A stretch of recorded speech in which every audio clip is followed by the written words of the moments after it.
Jean-Luc Laib n'est pas seulement pasteur, mais aussi passionné par les rapports humains. Nous en saurons plus dans quelques instants. Rien de nouveau sous le soleil, nous dit Jean-Louis, ou encore, bien avant lui, le roi Salomon. Hélène nous emmène au Bangladesh et s'intéresse à un médecin, Kairam, en danger dans son propre village. Avec Francis, nous assistons à une lutte sans merci entre Saint-Georges et un dragon, une œuvre de Raphaël. À l'occasion de la sortie du dernier DVD des Glorious Gospel Singers, Maïana Ngassi revient nous voir en compagnie de Claire, une choriste.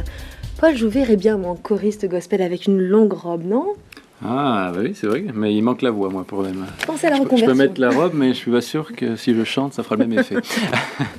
Bonjour Jean-Luc Laib. Bonjour. C'est ça, hein, Laib, hein, Oui, c'est comme ça qu'on prononce. Alors, j'ai eu du mal à vous présenter parce que c'est assez fastidieux. Vous êtes un hyperactif de naissance, un peu comme notre ami Francis qui va nous rejoindre tout à l'heure. Alors, pour faire court, vous êtes, c'est vrai, pasteur en charge d'une église baptiste à Grenoble.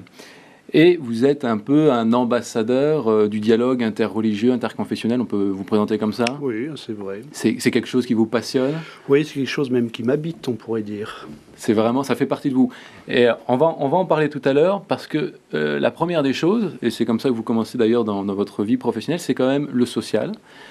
Oui, j'ai commencé en fait avec des amis, on s'est rencontrés un jour et puis ils m'ont dit voilà, on a un jeune couple qui est de la rue et on ne sait pas où les loger cette nuit, notre salon est plein et puis ils se sont adressés à moi, ils m'ont dit est-ce que tu peux les prendre pour cette nuit ? Et je les ai pris et l'aventure a démarré là.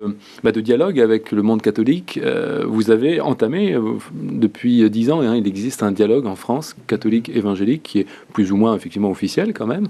Est-ce que ça a apporté ses fruits ? De pouvoir le côtoyer, et surtout pour la chorale des amateurs que nous sommes, pouvoir côtoyer ces personnages, c'est très important. Oui. J'imagine. Donc, dans ce DVD, on a vu 2 extraits tout à l'heure, et puis maintenant, on va quand même regarder la sublimissime Rhoda Scott. C'est parti.